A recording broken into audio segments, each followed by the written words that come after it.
अनेकांच्या मनामध्ये अनेक प्रश्न आहेत. अखिल भारतीय शैक्षिक महासंघ का?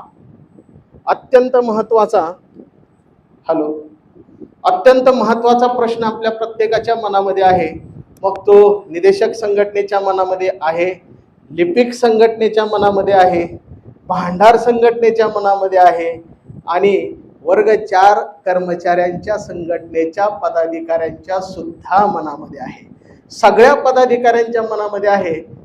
सदस्यांच्या मनामध्ये मात्र ही चलबिचल निश्चित आहे की अखिल भारतीय शैक्षिक महासंघ येतोय, आपल्याला आणखी एक नवीन संधी देतोय.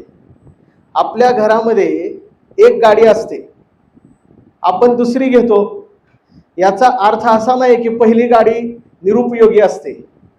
दुसरी गाडी घेतल्यानंतर पहिल्या गाडीवरचा लोड थोडा कमी होतो. त्यामुळे ह्या सर्व संघटना ज्या आहेत, ह्या संघटना तिथे राहणारच आहेत. पण अखिल भारतीय शैक्षिक महासंघ का? अखिल भारतीय शैक्षिक महासंघ कोण आहे?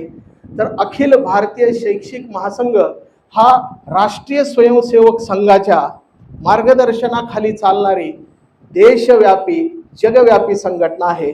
आणि ही संघटना म्हणजे काही संघटना नाहीये, तर या संघटनेच्या नावामध्ये महासंघ आहे. महासंघ म्हणजे काय असतं? तर इथं गोदामातेचं वास्तव्य आहे आणि गोदामातेला महाराष्ट्राची गंगाच म्हणतात, बरोबर आहे का सर? या नदीला, मोठ्या नदीला अनेक लहान लहान नद्या येऊन मिळत असतात. तसं अखिल भारतीय शैक्षिक महासंघ ही फार मोठी नदी आहे, फार जुनी प्राचीन नदी आहे. या नदीला वेगवेगळ्या नद्या येऊन मिळतात. प्राथमिक शिक्षक असतील, माध्यमिक शिक्षक असतील, उच्च माध्यमिक शिक्षक असतील, हे सगळ्या शिक्षकांच्या संघटना या महासंघाला संलग्न आहेत. त्याप्रमाणे आपल्याला सुद्धा अखिल भारतीय राष्ट्रीय शैक्षिक महासंघाला DVT हा जो विभाग आहे, हा विभाग संलग्न करण्यासाठी या विभागामध्ये असणाऱ्या ज्या वेगवेगळ्या छोट्या छोट्या संघटना आहेत, या संघटनांचे प्रश्न राज्य स्तरावरचे प्रश्न राज्य स्तरावर सोडवण्यासाठी आणि केंद्र पातळीवरचे प्रश्न केंद्र पातळीवर सोडवण्यासाठी आपल्या या शैक्षिक महासंघाची आपल्याला गरज आहे. छोट्या मोठ्या नद्या नाले ज्या वेळेला या नदीला येऊन मिळतात, त्यावेळेला या दोघांचाही फायदा होत असतो. छोट्या नदीचाही फायदा होत असतो आणि मोठ्या नदीचाही फायदा होत असतो.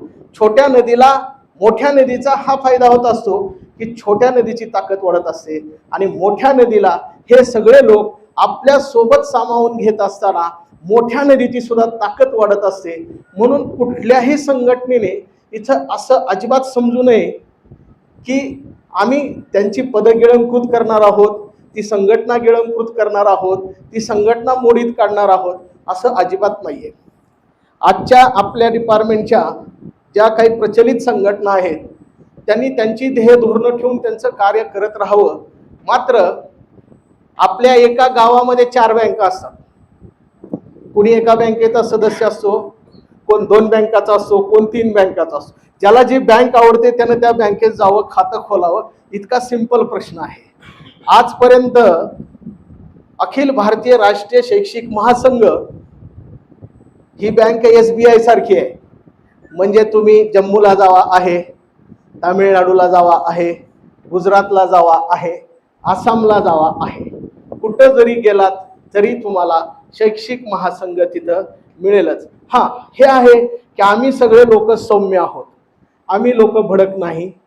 आम्ही निदर्शनं, मोर्चा यांच्यापेक्षा सुद्धा शासन स्तरावर निवेदनं देणे, मंत्र्यांशी, मुख्यमंत्र्यांशी, वेळ पडली तर केंद्रीय मंत्र्यांशी आणि पंतप्रधानांशी वाटाघाटी करतो.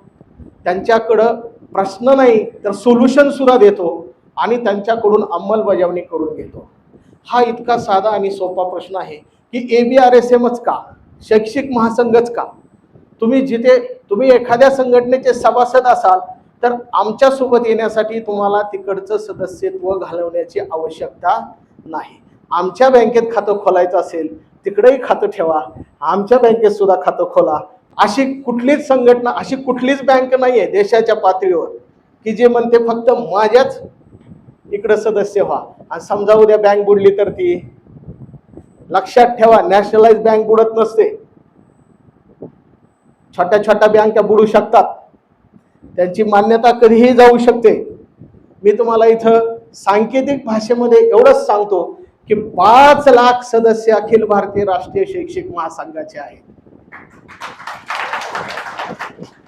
एवढ्या समस्या इथं आहेत, याचाच अर्थ असा आहे की आपल्याला 100% शैक्षिक महासंघाची गरज आहे. जर रोग असेल तर डॉक्टर पाहिजे. एखाद्या डॉक्टरचा आपल्याला गुण येत नसेल तर आपल्याला बोराडे सर नवीन मोठ्या डॉक्टरकडे जावं लागतं. समजा MBBS कडनं इंजेक्शन घेतलं, काय बडे सर MBBS वाल्याकडनं इंजेक्शन घेतलं, काय गुण येणार. 5 दिवस औषधं घेतले, काय गुण येणार. आपण काय करतो, MD फुडवतो. तसंच शैक्षिक महासंघ हा MD MS सगळंच आहे. तुम्हाला राज्यातल्या काही मागण्या आहेत, केंद्रातल्या काही मागण्या आहेत.